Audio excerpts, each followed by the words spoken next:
Hello there, my name is Judy, and I'm 38 years old. Something completely unbelievable happened to me a few months back, and I felt the need to share it ever since. But first, let me give you a bit of background about me. My parents died when I was very young, leaving me without any family able to care for me. As a result, I ended up moving from one foster home to another until I turned 19 and could start my life on my terms. I've always been alone, with no siblings or close family ties. Despite these challenges, I worked tirelessly to support myself and even managed to earn a college degree. Eventually, I landed a decent job, which allowed me to live a comfortable life. For the first time in a while, I was genuinely content. Things took an even better turn about 12 years ago when I met my now ex-husband Bobby on a dating app. To be honest, I wasn't initially keen on him. I was only on the dating apps because I felt lonely and didn't have high hopes. Even after matching with Bobby, I only chatted with him to kill time.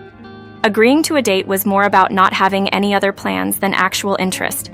However, that all changed when we met in person. Bobby was incredibly kind and funny, capable of both making me laugh and engaging in deep conversations. I was taken aback by how much I enjoyed his company, leading to more dates and eventually a serious relationship. After about a year, I felt it was time to meet Bobby's family, considering it the natural next step for us. But when I brought it up, Bobby shut it down without giving any reasons. His avoidance of the topic created a distance between us, yet I decided not to push it further.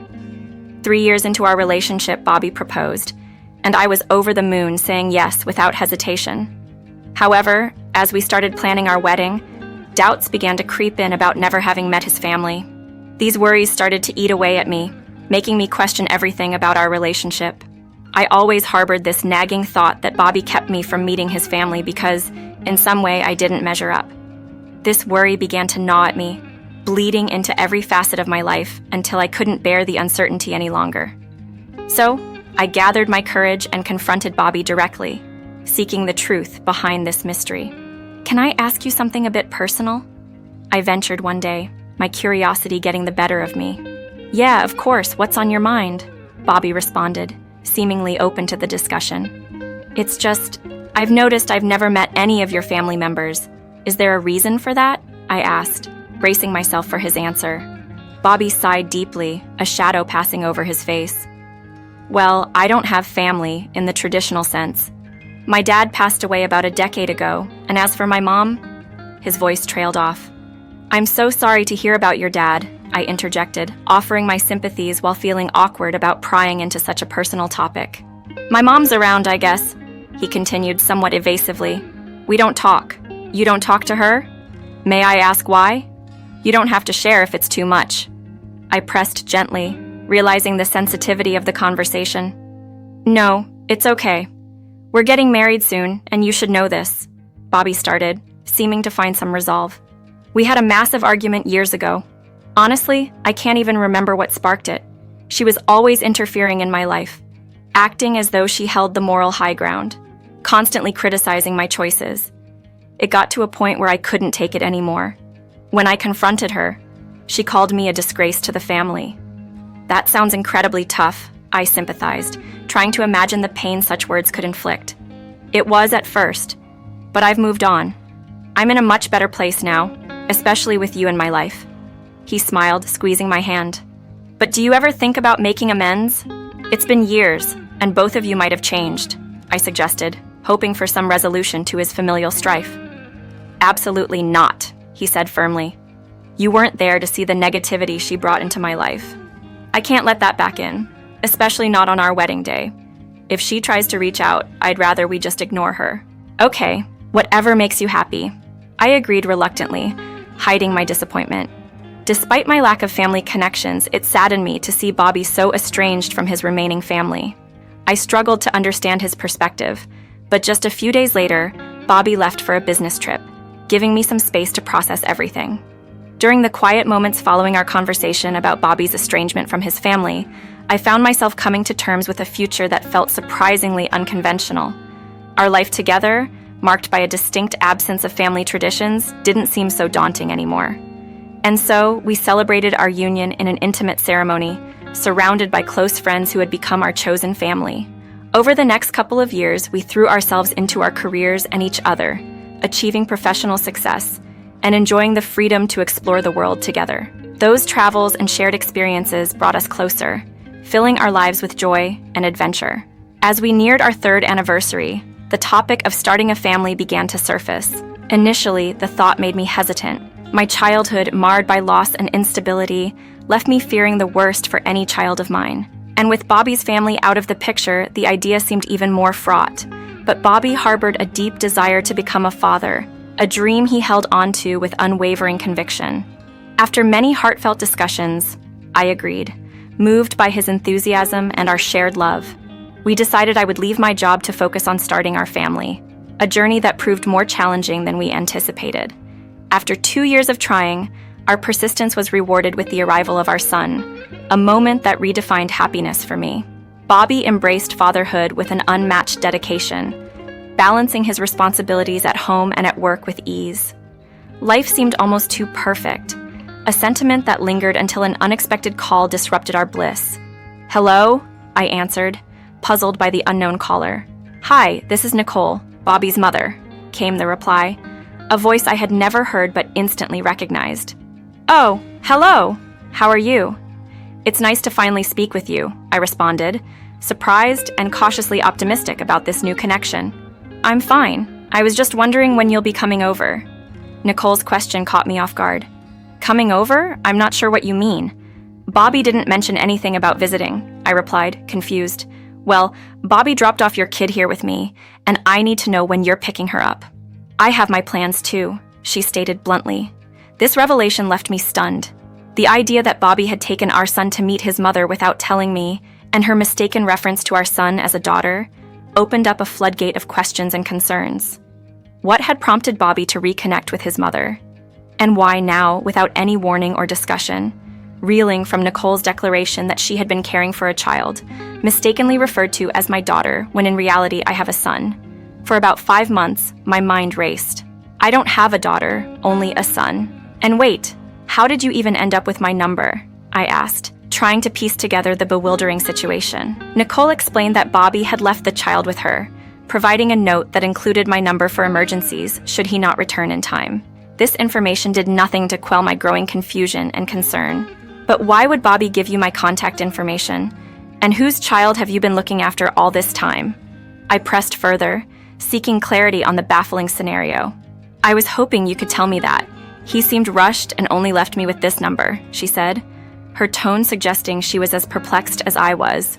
Understanding the gravity of the situation, but being unable to intervene directly due to the obvious mix-up, I asked Nicole to keep this conversation between us until I could confront Bobby. She agreed, equally eager for explanations. The possibility that the call could have been a hoax crossed my mind, yet the mention of my husband's name lent it a disconcerting credibility. Attempts to reach Bobby for clarification were futile, his phone remaining unanswered. I busied myself with household tasks to fend off the spiraling thoughts that threatened to consume me, knowing all too well that dwelling on the worst possibilities would only deepen my distress. As I awaited Bobby's return, I reflected on any recent oddities in his behavior. Indeed, there had been subtle changes. His pre-wedding jitters, his unusual working hours, his random late nights, all of which I had brushed off as insignificant at the time. Yet, in the context of Nicole's call, these pieces began to form a worrying puzzle. When Bobby finally came home, I confronted him immediately. "Your mother called me today," I began, watching his reaction closely. "My mother? How did she get your number?" he asked, genuinely surprised. "You gave it to her," I replied, the weight of the situation pressing down on us both. Admitting to having given my number to Nicole when supposedly dropping off our daughter triggered a storm of confusion and frustration within me. "So, you're going to leave me hanging with this puzzle? You expect me to just let this go and sleep without any explanation?" I demanded, unable to hide my agitation. "I'm just really exhausted right now, and this is something big. Let's talk about it when we're both able to handle the discussion," Bobby pleaded, his voice heavy with fatigue. But the thought of waiting, of spending, the night with my mind racing through countless dire possibilities was unbearable. "You think I can just switch off and sleep without knowing? My mind's already in overdrive imagining the worst. I need something to go on, Bobby. Just tell me," I pressed, my desperation growing. Bobby remained firm though. I can't unpack all of this right now. Please, let's just revisit this tomorrow. I promise we will, he insisted, too tired to engage further.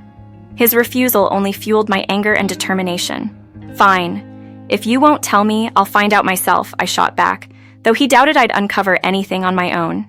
That night was one of the longest of my life. Every inconsequential detail from the past months suddenly seemed like a clue in a grand, unsettling mystery.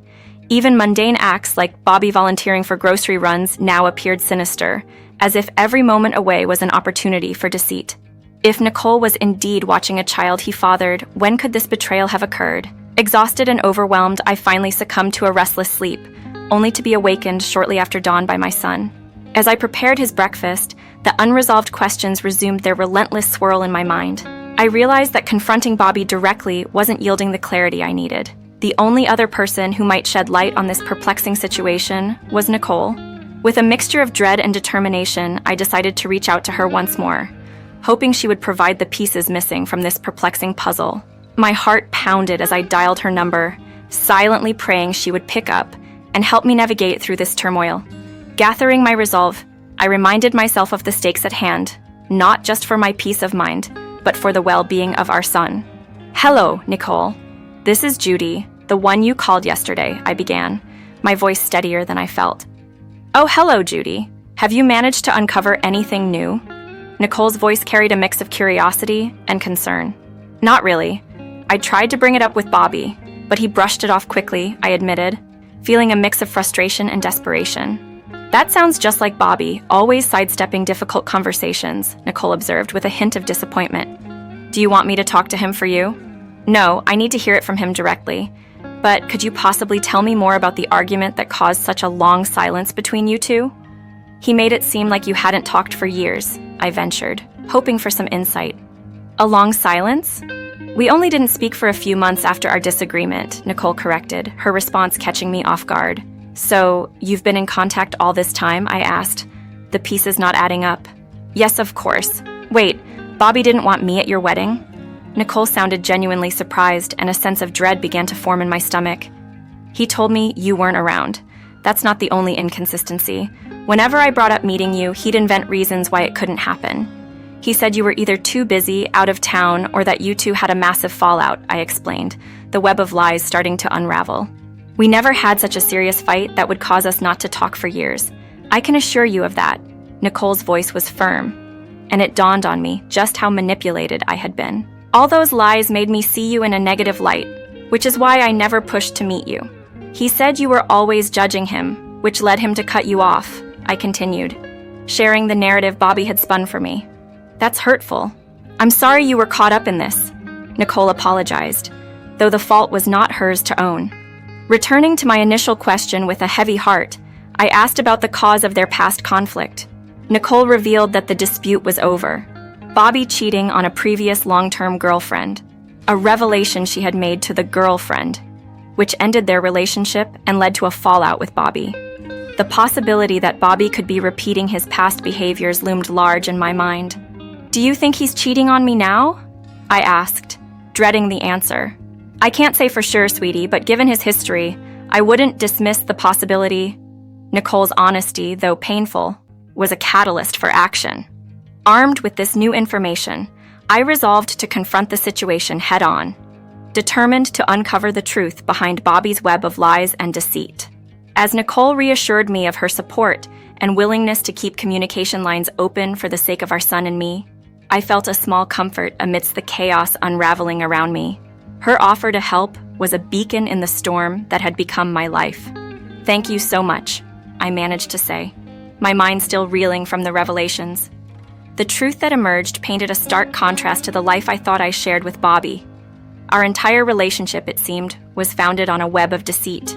What drove him to construct such an intricate facade? Did I inadvertently push him towards this path of lies? The depth of his deception, extending even to his mother, baffled me. He manipulated our perceptions to ensure we remained estranged, preventing any chance of us uncovering the truth through each other. I spent the day lost in thought, reviewing every detail of our past, searching for missed signs of his dishonesty. However, no clear evidence of his lies came to light, leaving me with more questions than answers. The existence of another child, as Nicole described, suggested an affair.